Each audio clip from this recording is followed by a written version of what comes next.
मई 2022 में पहला एफआईआर दर्ज हुआ और मई 2022 में पहला एफआईआर दर्ज किया गया। मई 2022 में छत्तीसगढ़ सरकार ने एफआईआर दर्ज नाम मात्र के लिए किया और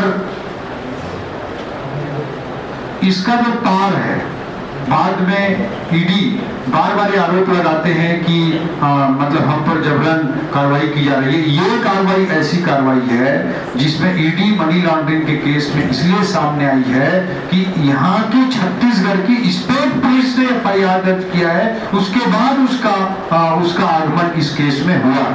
इस बात को अच्छी तरह से समझना बहुत जरूरी है कि पहला एफआईआर छत्तीसगढ़ की पुलिस दर्ज करती है दबाव में आकर या जिस भी कारण से, लेकिन आपको ये जानना समझना बहुत जरूरी है कि छत्तीसगढ़ पुलिस के द्वारा जो एफआईआर दर्ज किया गया उसके आधार पर ईडी आई है और इसके तार जब ईडी आगे जांच करती है तो पता चलता है कि इसके तार दूसरे राज्यों के अलावा दुबई से जुड़ा हुआ है, एक अंतरराष्ट्रीय रैकेट के रूप में काम कर रहा था। इसके पीछे के चेहरों को पकड़ने की कोशिश छत्तीसगढ़ पुलिस ने कभी नहीं की। वो केवल डरा धमका के, छोटा मोटा एफआईआर करके, मोहरों तक कार्रवाई को रोक करके पैसा ऐंठने का काम यहाँ के पुलिस के माध्यम से कांग्रेस की सरकार, भूपेश बघेल की सरकार करती रही। इन्होंने कांग्रेस के संरक्षण में सब कुछ चलता रहा। इन्होंने नॉन बिलेबल धाराओं को बिलेबल धाराओं में कन्वर्ट कर दिया। खुद रक्षा की भक्षक बन गए थे, कुछ सरकार के लोग ही ये काम को संरक्षण दे रहे थे। ईडी के आने के बाद जब दूध का दूध और पानी का पानी होने लगा है, जब छत्तीसगढ़ की जनता जनार्दन के सामने ये उजागर होने लगा है कि आने वाली पीढ़ी को किस तरह से कांग्रेस की सरकार बर्बाद करने का काम कर रही थी, तो एक बौखलाहट में आ गए हैं। इसमें यही कहना चाहूंगा कि सरकार का प्राधिकरण नहीं बल्कि अपराधी ही सरकार चला रहे थे, ये मैं कहना चाहूंगा। जो ईडी ने जो चार्जशीट प्रस्तुत किया है, उस चार्जशीट में जो चार्जशीट प्रस्तुत किया जाता है, ईडी जो भी आरोप चार्जशीट के माध्यम से लगाती है वो माननीय न्यायपालिका के सामने लगाती है और पूरे साक्ष्यों और तथ्यों के आधार पर लगाती है और कोर्ट में इसे प्रस्तुत किया जाता है, माननीय जजों के सामने प्रस्तुत किया जाता है। इसमें आरोप लगाया गया है कि एडिशनल एसपी रैंक के लोग 65 लाख रुपए प्रति माह के पैसे ले रहे थे।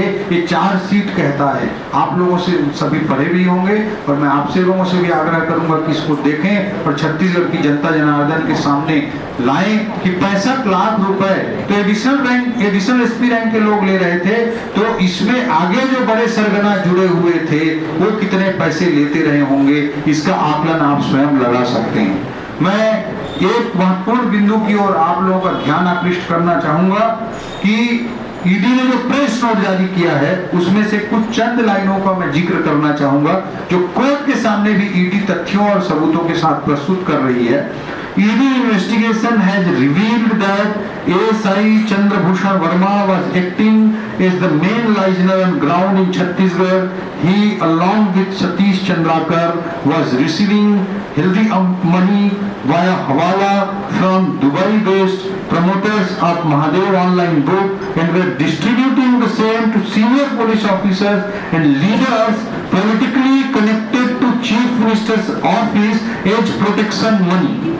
मैं इसका हिंदी अनुवाद भी आपके सामने रखना चाहूंगा, हमारे बहुत सारे हिंदी चैनल भी हैं।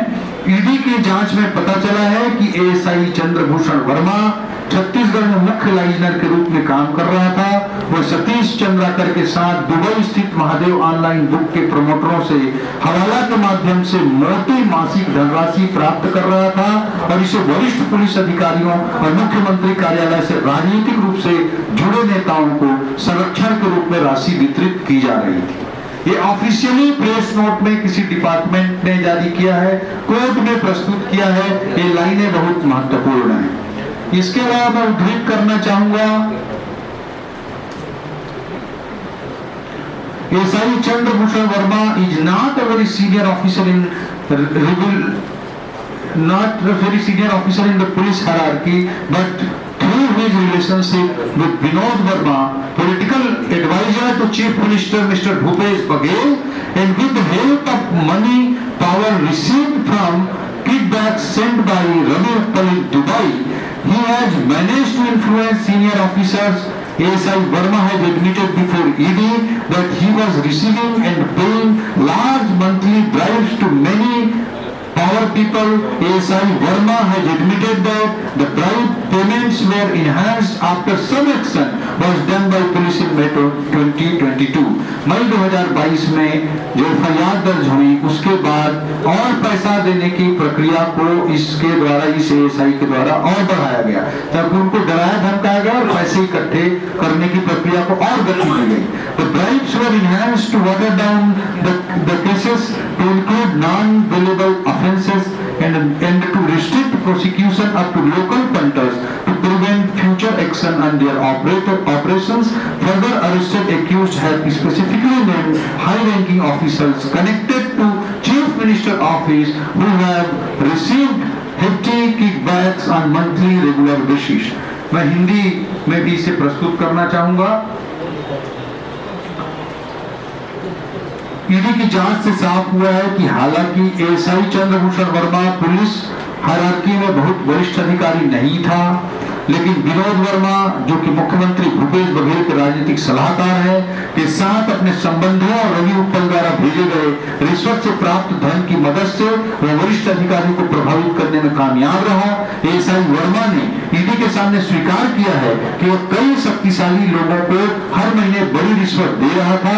एएसआई वर्मा ने स्वीकार किया है कि मई 2022 में पुलिस द्वारा की गई कुछ कार्रवाई के साथ रिश्वत का भुगतान बढ़ाया गया। मामलों को कम करने जैसे जिसमें गैर जमानती अपराध को जमानती अपराध में बदलने जैसी चीजें भी शामिल है। अभियोजन को स्थानीय सट्टेबाजों तक सीमित करने, जो स्थानीय छोटे मोहरे थे उन्हीं तक रोक दिया जाए कार्रवाई को और ऊपर के सरगना तक न पहुंचने दिया जाए और भविष्य ये सब को करने के रिश्वत को बढ़ाया गया। आरोपियों ने ईडी को पूछताछ में बताया है कि मुख्यमंत्री कार्यालय से जुड़े उच्च पदस्थ अधिकारियों को मासिक और नियमित आधार पर भारी रिश्वत पहुंचाई गई। ये बात प्रेस नोट में और कोर्ट की चार्जशीट में स्वीकार किया गया है, जो कि बहुत गंभीर आरोप है, अत्यंत महत्वपूर्ण है। महादेव ऐप में जैसा कि मैंने कहा 50 लाख यूजर्स लगभग जुड़े हुए थे। इसने 2020 में 1000 करोड़ रुपए के रेड्डी अन्ना ऐप को एक्वायर किया। किस लेवल पे अमाउंट इकट्ठा कर रहे थे इसको समझा जा सकता है। इसमें मनी लॉन्ड्रिंग का एस्पेक्ट या आईपीसी के धाराओं के अंतर्गत क्राइम का एस्पेक्ट तो है ही, उससे भी ज्यादा महत्वपूर्ण है कि दुबई एक मुस्लिम कंट्री है जहां गेमिंग प्रतिबंधित है, वहां पर इनका हेडक्वार्टर चलता था। दुबई में हेडक्वार्टर एक मुस्लिम कंट्री में चल रहा था और इसमें डी कंपनी से भी लिंक होने की बातें कई सूत्रों के माध्यम से पता चल रही हैं। कई बातें सामने आ रही हैं, कई सूत्र बता रहे हैं कि डी कंपनी का भी इन्वॉल्वमेंट दुबई कनेक्शन के माध्यम से था और यह भी कई अखबारों ने कई जगह उल्लेखित किया है कि प्रति माह डी कंपनी को करीब 100 करोड़ रुपए की राशि दी जाती थी। इस बात का उल्लेख बहुत सम्मानीय अखबारों ने भी कई जगह कोट किया है। इस तरह की बातें भी सामने आई हैं। इस पूरे प्रकरण में लगभग 20,000 अकाउंट खोले हुए थे। 50 लाख लोगों को इससे जोड़ा गया था, 20,000 अकाउंट जोड़े गए थे, 250 से अधिक सेल कंपनियां काम कर रही थी। ये सारा पूरा तंत्र, पूरा चैन किसी बड़े इंटरनेशनल माफिया के बिना संभव नहीं था। और जिस तरह से दुबई कनेक्शन सामने आया है और जिस तरह से बड़े इंटरनेशनल चैनल दिखाई दे रहा है, उससे टेरर फंडिंग की आशंकाओं से कोई इनकार नहीं कर सकता। भूपेश बघेल जी के लिए गांधी परिवार को पैसा पहुंचाने का काम हो सकता है, लेकिन इसके तार डी कंपनी से या इसके तार दुबई से एक बड़े इंटरनेशनल माफिया तंत्र से जुड़े होने की बातें सामने आ रही हैं। इस परिप्रेक्ष्य में मैं कहना चाहूंगा कि अगर ईडी ने अपने प्रेस नोट में अपने चार्जशीट में स्पष्ट रूप से उल्लेख किया है, अखबारों के विज्ञापनों में महादेव बाता रहा, तब पुलिस ने कुछ नहीं किया, कुछ चंद दिखाने भर के लिए कुछ एक दो एक्शन हल्का फुल्का किए, और उसमें भी ईडी के प्रेस नोट से उसकी जांच से स्पष्ट होता है कि वो जैसे ही कार्रवाई कर करके पैसे को बढ़ाते गए, इस तरह का काम ये करते गए। और जिस तरह से मुख्यमंत्री कार्यालय के बड़े लोगों के, मुख्यमंत्री से जुड़े हुए लोगों की संलिप्तता सामने आई है, जिस तरह चार्जशीट में नाम आया है, जरा भी नैतिकता अगर बची हुई है तो मुख्यमंत्री भूपेश बघेल जी तत्काल उनको इस्तीफा दे देना चाहिए। और जिस तरह से डी कंपनी की दुबई के कनेक्शन से, डी कंपनी के कनेक्शन से, टेरर फंडिंग की आशंकाओं से इस पूरे प्रकरण से इनकार नहीं किया जा सकता। और आप ये इमेजिन करिए कि 50 लाख लोगों को इसमें ऑपरेट किया जा रहा था, तो कहा जा सकता है कि अनुमानित तौर पर कि प्रति माह 1000 करोड़ रुपए से अधिक का कारोबार इसमें हो रहा था इसके माध्यम से।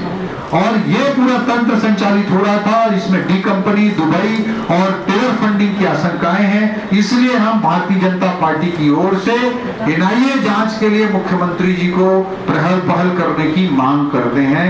ये हमारे महत्वपूर्ण बिंदु हैं।